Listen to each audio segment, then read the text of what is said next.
Hello class 10th students, this is date 9th of July 2020, class 10 science chemistry chapter acid bases and salt lecture number 9. Chapter is almost done and dusted. तो कल का class lecture number 8 खत्म हुआ था bleaching powder से। आज का lecture number 9 start होगा बेकिंग सोडा से। बेकिंग सोडा ठीक है। आपने देखा है कि नहीं ये पता नहीं, बट मम्मी को बोलिएगा आपके किचन में से दिखाएंगे बेकिंग सोडा किसको कहते हैं। ठीक है, बेकिंग सोडा का मैन्युफैक्चरिंग। तो कल आप लोग टॉपिक पढ़ रहे थे some chemicals from common salt, ये भी उसी टॉपिक के अंतर्गत आता है। NaCl लेना है, सोडियम क्लोराइड, पानी लेना है, मतलब वही एक तरह से एक्वस सॉल्यूशन सोडियम क्लोराइड का।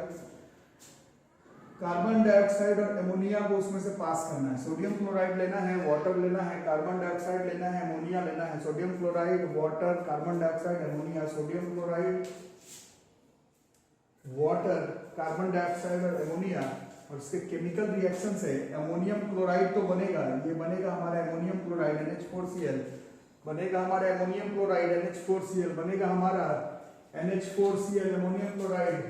साथ में जो बनेगा this is NaHCO3, sodium hydrogen carbonate, sodium bicarbonate भी कहते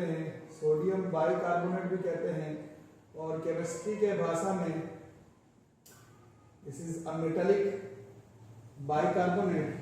और ऐसे इसका जो इस चैप्टर के हिसाब से प्रैक्टिकल नेम है दैट इज बेकिंग सोडा। इसका मैन्युफैक्चरिंग आपको करना पड़ेगा। सोडियम क्लोराइड लेना है, वाटर लेना है, कार्बन डाइऑक्साइड लेना है और अमोनिया लेना है, और केमिकल रिएक्शन करवाना है। केमिकल रिएक्शन से अमोनियम क्लोराइड के साथ साथ ये बेकिंग सोडा NaHCO3 का फॉर्मेशन हो जाएगा। ठीक है, या मम्मी से बोलिएगा आपके किचन में दिखाएंगे। अमोनियम क्लोराइड तो नहीं, ये जो बेकिंग सोडा है ये आपको किचन में अपना दिख जाएगा।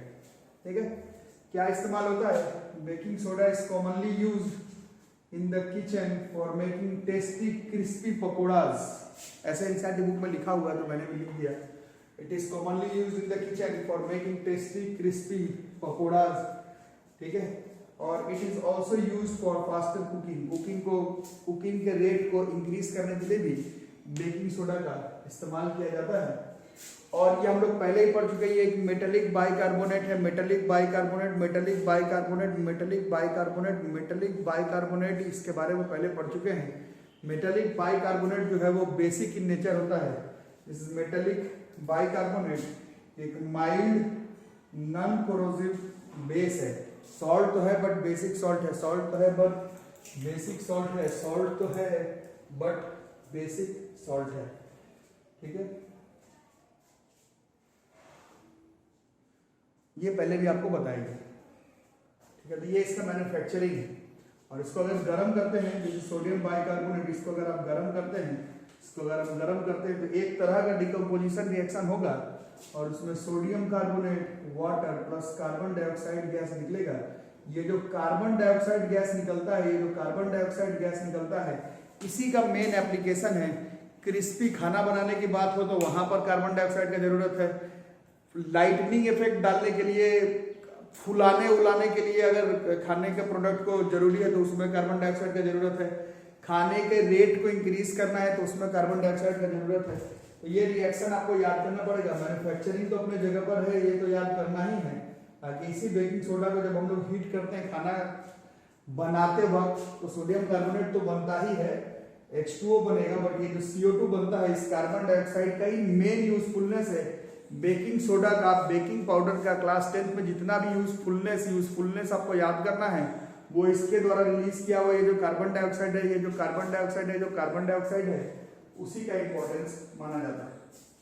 इसको नोट करके रखो। अब इसका यूजेस याद कर लेंगे। Uses of sodium hydrogen carbonate NaHCO3 baking soda, इसका यूज क्या है?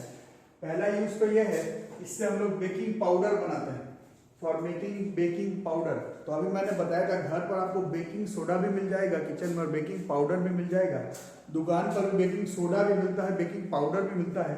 बेकिंग पाउडर और बेकिंग सोडा में थोड़ा सा डिफरेंस है जी। बेकिंग पाउडर जो है वो मिक्सचर होता है बेकिंग सोडा का और माइल्ड एडिबल एसिड्स का। मतलब हल्का फुल्का जो एसिड है जिसका इस्तेमाल खाने वगैरह के फूड एक्टिविटी में होता है, such as tartaric acid, vinegar, malic acid, lactic acid, इन सब जो कि एडिबल माइल्ड एकदम एसिड है जिसका इस्तेमाल फूड एक्टिविटीज के लिए होता है, उसके एसिड के साथ बेकिंग सोडा का जो मिक्सचर है उससे जो कंपोनेंट बनता है उसको हम लोग बेकिंग पाउडर कहते हैं। For making baking powder which is a mixture of baking soda and mild edible acids such as tartaric acid, vinegar, malic acid, lactic acid etc.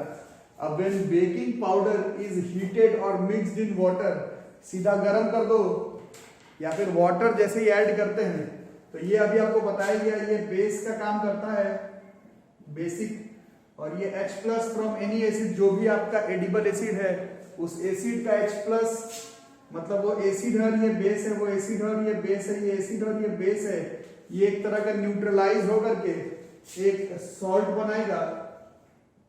ठीक है, ये एक सॉल्ट बनाएगा, सोडियम का सॉल्ट है क्योंकि बेकिंग सोडा है, साथ में ये CO2 और वाटर निकालता है। ये जो कार्बन डाइऑक्साइड अभी मैंने थोड़ी देर पहले बताया था, ये जो कार्बन डाइऑक्साइड है, carbon dioxide produce during this reaction causes bread और cake to rise making them soft and spongy. तो खेल जो है वो एक्चुअली में इसी कार्बन डाइऑक्साइड का है। बेकिंग सोडा का इस्तेमाल भी इसी कार्बन डाइऑक्साइड के लिए होता है और बेकिंग पाउडर का भी इस्तेमाल यही कार्बन डाइऑक्साइड निकालने के लिए होता है। तो जहां पर थोड़े एडिबल एसिड्स के साथ काम है वहां पर बेकिंग पाउडर का इस्तेमाल होता है, अदरवाइज जहां पर एडिबल एसिड्स का काम नहीं है वहां पर बेकिंग सोडा का काम होता है। तो ये आपको याद करना पड़ेगा।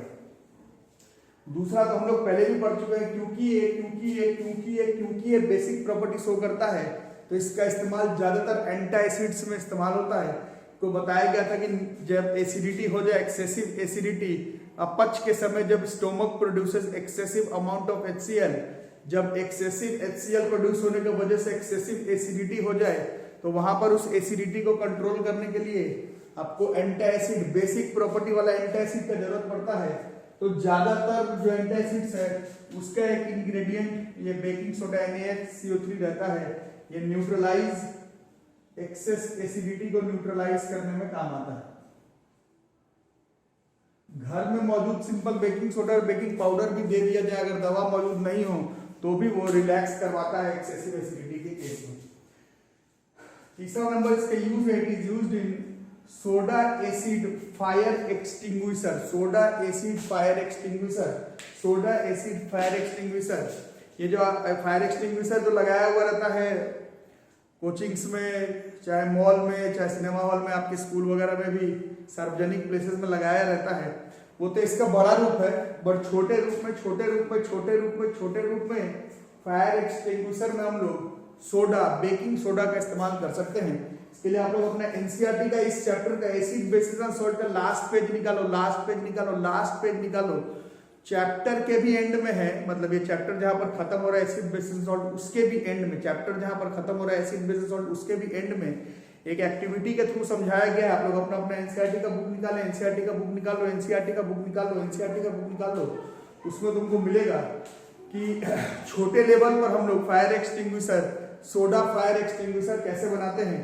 तो उसमें भी वही बोला गया है कि बेकिंग सोडा लेना है आपको, सोडा है ना, और इग्निशन देखो लगा हुआ, इग्निशन पंप और कोई भी एसिड जैसे सल्फ्यूरिक एसिड को उसमें रखा जाता है और जैसे ही दोनों को थोड़ा टिल्ट करके थोड़ा शेक करोगे, देखो किताब में दिया हुआ है, तो जो एसिड है H2SO4 और ये बेसिक प्रॉपर्टी शो कर रहा है NaHCO3, वो दोनों रिएक्ट करता है, एक सॉल्ट का फॉर्मेशन करता है, प्लस CO2 प्लस H2O निकालता है, CO2 निकालता है, वो एग्जॉस्ट के फॉर्म में बाहर निकलता है CO2 प्लस H2O।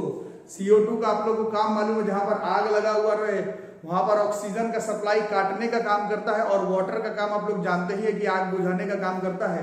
तो छोटे लेवल पर हम लोग बेकिंग सोडा के मदद से सोडा फायर एक्सटिंग्विशर का इस्तेमाल करते हैं। एनसीईआरटी का लास्ट मतलब एसिड बेसिस सॉल्ट जहां पर खत्म हो रहा है उसके एंड में देखोगे तो पता चल जाएगा।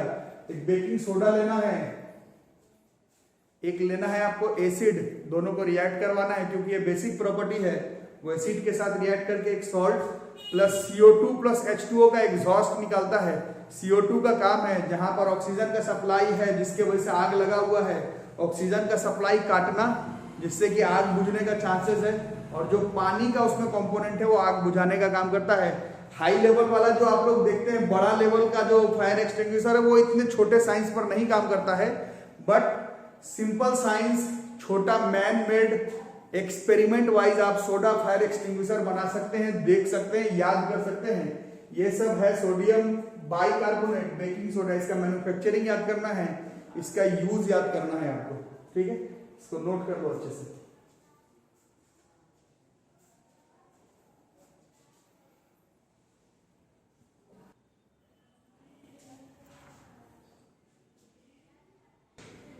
नेक्स्ट जो कंपाउंड है दैट इज वॉशिंग सोडा, ठीक है। नेक्स्ट जो कंपाउंड है दैट इज वॉशिंग सोडा, ठीक है। तो वॉशिंग सोडा में आप लोग थोड़ी देर पहले ही देखे, बेकिंग सोडा था, थोड़ी देर पहले देखे, उसको हीट करते थे, बस पिछले रिएक्शन में देखा था। तो सोडियम कार्बोनेट, कार्बन डाइऑक्साइड और वाटर बनता था, sodium carbonate, carbon dioxide and water. अब उसी में ये जो सोडियम कार्बोनेट है इसको रिक्रिस्टलाइज करना है, इसको गरम करके निकाले थे, बेकिंग सोडा NaCO3 को गरम करके निकाले थे। उसके बाद जो ये Na2CO3 है इसको हम लोग रिक्रिस्टलाइज करते हैं पानी के साथ।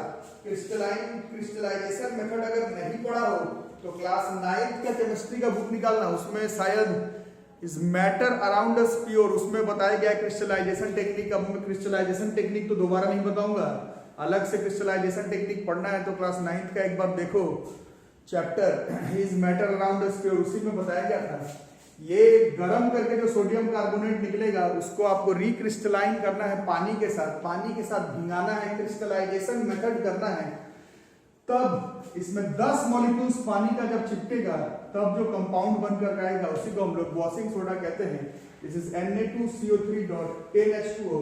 इसके जो क्रिस्टल्स होते हैं वो भींगा ही रहेगा हमेशा, इसका क्रिस्टल्स वेट रहता है, इसका क्रिस्टल्स जो है वो वेट रहता है भींगा हुआ, ठीक है। ये हमारा वॉशिंग सोडा है। इसका यूजेस, ये मैन्युफैक्चरिंग हो गया। यूज इसका जो है, इसका जो यूज है यार, इसका जो यूज आप लोगों को सीखना है बच्चों। इसका जो यूजेस है, इसके यूज पहले आप लोग लिख लें, फिर एक्सप्लेन करेंगे। इसका जो यूज है उसको लिखो, इसका यूज है ग्लास बनाने में, सोप बनाने में और पेपर इंडस्ट्रीज में इसका इस्तेमाल होता है। सोप में, ग्लास में, पेपर इंडस्ट्रीज में, सोप में, ग्लास में और पेपर इंडस्ट्रीज में हम लोग वॉशिंग सोडा के क्रिस्टल्स का इस्तेमाल करते हैं, ठीक है। और क्या करते हैं, इसके मदद से हम लोग कुछ सोडियम कंपाउंड्स का मैन्युफैक्चरिंग करते हैं, जैसे कि बोरैक्स का नाम शायद आपने कभी सुना नहीं हो। बोरैक्स इज सोडियम टेट्राबोरेट, ये भी नाम नहीं सुने हो।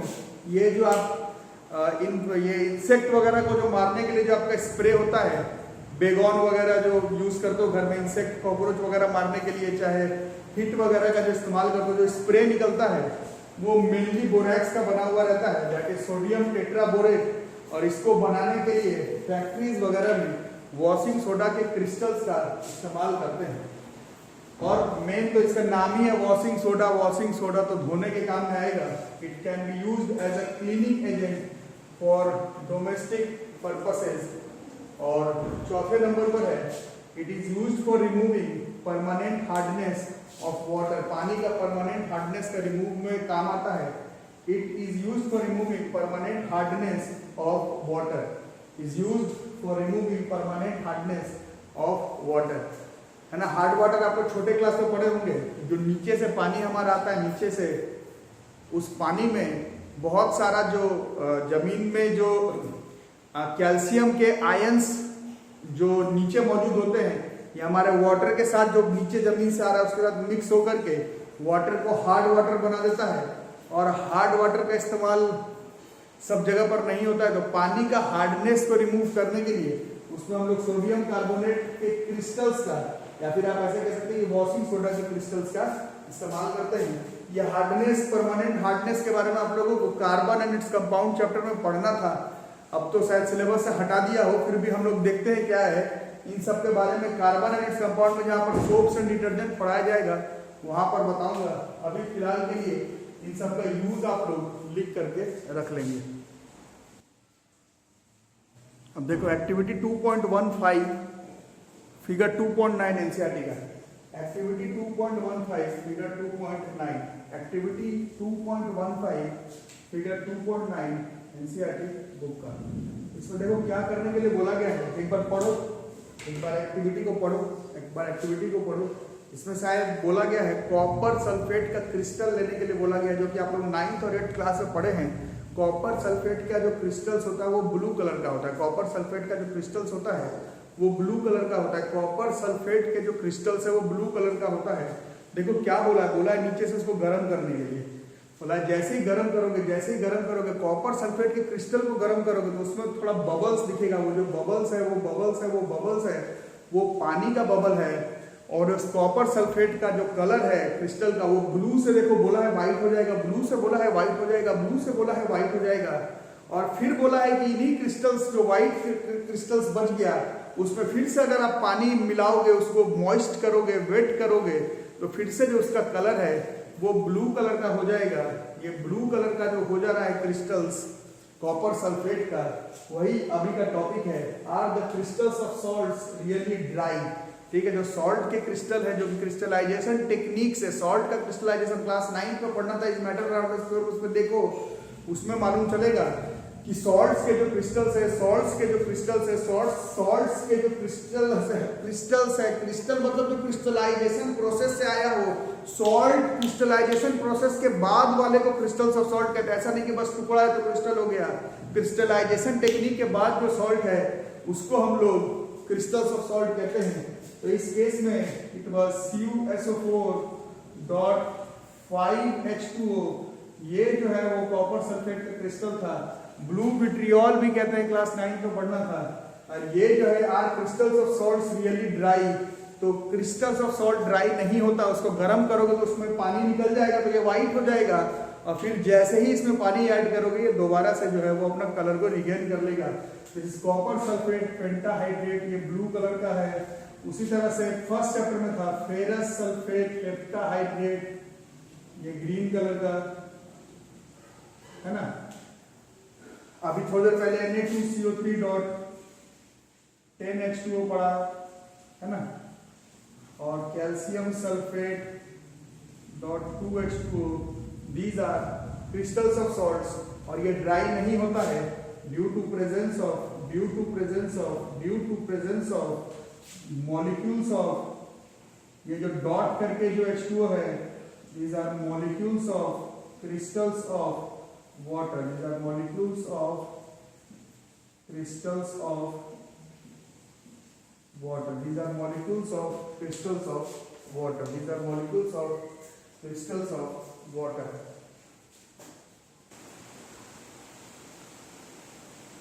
This copper sulfate pentahydrate, ferrous sulfate heptahydrate, sodium carbonate decahydrate, calcium sulfate bihydrate है ना। These are molecules of crystals of water. इनके प्रेजेंस के वजह से ही क्रिस्टल्स ऑफ सॉल्ट्स का वो क्रिस्टल जो क्रिस्टलाइजेशन टेक्निक से निकालते हैं वो ड्राई नहीं होता है, वो हमेशा वेट होता है। तो इसी में डेफिनेशन लिखेंगे वाटर ऑफ क्रिस्टलाइजेशन का। It is the fixed number of water molecules, it is the fixed number of water molecules, it is the fixed number of water molecules present in one formula unit of a salt. It is the fixed number of water molecules present in one formula unit of a salt. It is the fixed number of water molecules present in one formula unit of a salt. जैसे CuSO4.5H2O जो लिखा था crystals था copper sulphate का, इसका water of crystallisation is 5। उसी तरह से FeSO4.7H2O green vitriol ferrous sulphate heptahydrate 7 है। सोडियम कार्बोनेट .10H2O, इसमें वाटर ऑफ क्रिस्टलाइजेशन 10 है। कैल्शियम सल्फेट .2H2O जिप्सम, इसमें वाटर ऑफ क्रिस्टलाइजेशन 2 है। Zinc sulphate .7H2O white vitriol है, इसमें वाटर ऑफ क्रिस्टलाइजेशन 7 है, तो क्रिस्टल्स ऑफ सॉल्ट ये हमेशा वेट होता है क्योंकि इसमें वाटर्स ऑफ क्रिस्टलाइजेशन मौजूद होते हैं। अब जो नेक्स्ट वाला कंपाउंड हम लोगों को याद करना है that is plaster of Paris, POP. Plaster of Paris, POP भी कहते हैं इसको, प्लास्टर ऑफ पेरिस। इसके बारे में देखा होगा, सॉफ्ट टॉयज बनाने से लेकर के हड्डी वगैरह जब टूटता है तो उसको साइड में उसको बेस देने के लिए इसी का इस्तेमाल होता है, पीओपी का। प्लास्टर ऑफ पेरिस का सॉफ्ट टॉयज बनाने से लेकर के घर वगैरह में जो डेकोरेटिंग टाइप का जो आप दीवार में आकृति वगैरह बनाते हैं वो सब पीओपी से बना हुआ रहता है, प्लास्टर ऑफ पेरिस से ही बना हुआ रहता है। तो पहले मैन्युफैक्चरिंग याद करेंगे, तो एक सॉल्ट क्रिस्टलाइजेशन वाला जो है this is gypsum, CaSO4.2H2O, CaSO4.2H2O, CaSO4.2H2O।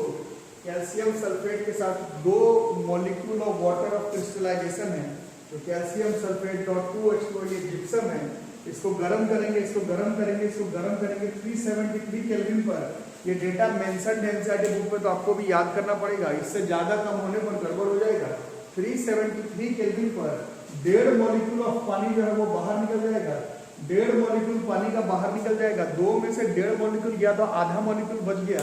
Calcium sulphate के साथ ये आधा मॉलिक्यूल ऑफ H2O जो बच गया, कैल्शियम सल्फेट के साथ ये जो आधा मॉलिक्यूल ऑफ H2O बच गया, कैल्शियम सल्फेट के साथ ये जो आधा मॉलिक्यूल ऑफ H2O बच गया, this is calcium sulphate hemihydrate, this is calcium sulphate hemihydrate, this calcium sulphate hemihydrate.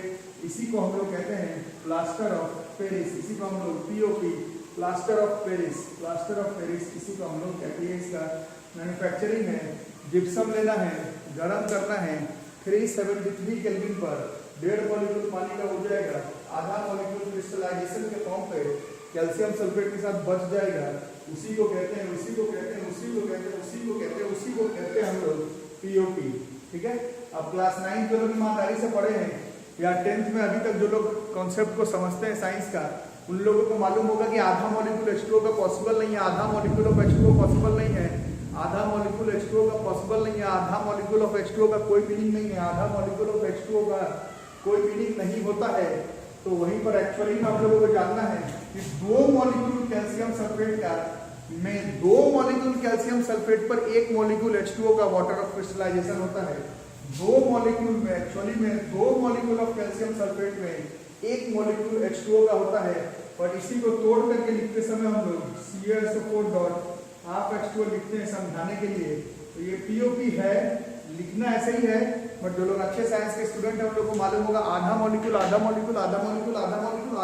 का केमिस्ट्री में कोई मीनिंग नहीं होता है।